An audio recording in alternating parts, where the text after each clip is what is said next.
Cockroach Janata പാർട്ടിയുടെ പാർലമെന്റിന്റെ മാർച്ചിന് അനുമതിയില്ല എന്ന് ഡൽഹി പോലീസ്. മാർച്ച് ജന്തർ മന്ദറിന് സമീപ പ്രദേശങ്ങളിലാണ് നിരോധനാജ്ഞ പ്രഖ്യാപിച്ചിട്ടുണ്ട്. ബി ബാലഗോപാൽ വിവരങ്ങളുമായി നമുക്കൊപ്പം ചേരുന്നുണ്ട്. B Balagopal, good morning. ഇന്ന് CJPയുടെ മാർച്ചിന് അനുമതി നൽകിയില്ല അല്ലേ?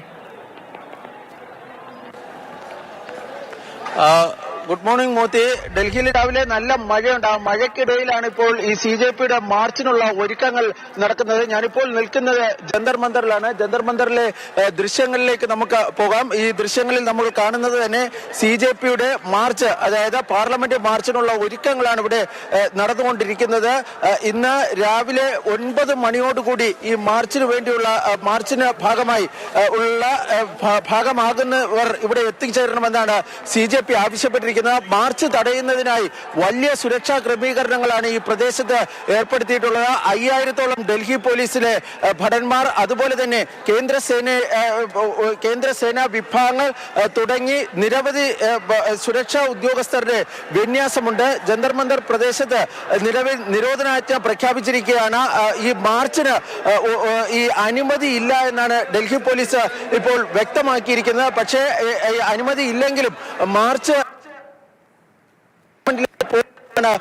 ഇപ്പോൾ വ്യക്തമാക്കുകയും ചെയ്തിരിക്കുന്നത്. നമുക്ക് ഈ ദൃശ്യങ്ങളിൽ കാണാം, ഡൽഹി പോലീസിലെ ഉദ്യോഗസ്ഥർ CJP നേതൃത്വവുമായി നടത്തുന്ന ചർച്ച, അതായത് ഈ മാർച്ചുമായി ബന്ധപ്പെട്ട് നടത്തുന്ന ചർച്ചയാണ് ഇപ്പോൾ നമുക്ക് കാണാൻ വേണ്ടി കഴിയുന്നത്. ഡൽഹി പോലീസിലെ ഉന്നത ഉദ്യോഗസ്ഥർ ഇപ്പോൾ സൗരവ് ദാസുമായി ഇപ്പോൾ ചർച്ച നടത്തുകയാണ്.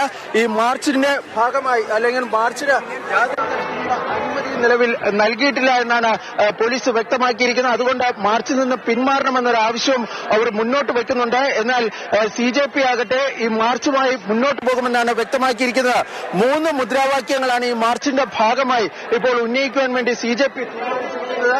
അത് ധർമ്മേന്ദ്ര പ്രധാൻ രാജിവെക്കുക, അതുപോലെ തന്നെ ഭാരത് മാതാ കി ജയ്, അതുപോലെ ഇൻക്ലാബ് സിന്ദാബാദ്. ഇതല്ലാതെ മറ്റ് മുദ്രാവാക്യങ്ങളൊന്നും തന്നെ പാടില്ല എന്നാണ് CJP വ്യക്തമാക്കുകയും ചെയ്തിരിക്കുന്നത്. ഇന്നലെ രാത്രി മുതൽ ജന്തർ മന്ദറിലേക്ക് നിരവധി പേരാണ് എത്തിക്കൊണ്ടിരിക്കുന്നത്. ഈ കനത്ത മഴയായിരുന്നു ഇന്ന് പുലർച്ചെ ഈ ജന്തർ മന്ദർ പ്രദേശത്തുണ്ടായിരുന്നത്. പക്ഷെ ആ മഴയെ അവഗണിച്ച് നമുക്ക് ഈ ദൃശ്യങ്ങളിൽ കാണാം, നിരവധി പേർ ഈ മാർച്ചിൽ പങ്കെടുക്കുന്നതിനായി ഇവിടെ എത്തിക്കൊണ്ടിരിക്കുന്ന ദൃശ്യങ്ങളാണ് നമുക്ക് ഇപ്പോൾ കാണാൻ വേണ്ടി കഴിയുന്നത്. ഏതാണ്ട് 10 മണിയോടുകൂടി തന്നെ ജന്തർ മന്ദർ കവിഞ്ഞൊഴുകുന്ന ഒരു സാഹചര്യം, നിലവിൽ ഇതാണ് സാഹചര്യമെങ്കിൽ ഈ 10 മണിയോടുകൂടി തന്നെ ഈ പ്രദേശം കവിഞ്ഞൊഴുകുന്ന ഒരു സാഹചര്യം ഉണ്ടാകാനാണ് സാധ്യത. ഇതിന് ചുറ്റുപാടുമുള്ള പ്രദേശങ്ങളിൽ മെട്രോ സ്റ്റേഷനുകൾ ഉൾപ്പെടെ സർക്കാർ അടയ്ക്കുവാനുള്ള സാധ്യതയും നിലനിൽക്കുന്നുണ്ട്. ഏതായാലും കനത്ത സുരക്ഷാ ക്രമീകരണങ്ങൾ ഈ മാർച്ചിന്റെ ഭാഗമായി ഈ പ്രദേശത്ത് ഏർപ്പെടുത്തിയിട്ടുണ്ട്. ഈ ജന്തർ മന്ദറിന് പുറത്തേക്ക് ഈ പ്രതിഷേധക്കാർക്ക് പോകാനുള്ള അനുമതി നൽകില്ല എന്നാണ് പോലീസ് വ്യക്തമാക്കിയിട്ടുള്ളത്. ഈ ഏതെങ്കിലും കാരണവശാൽ ഈ സുരക്ഷാ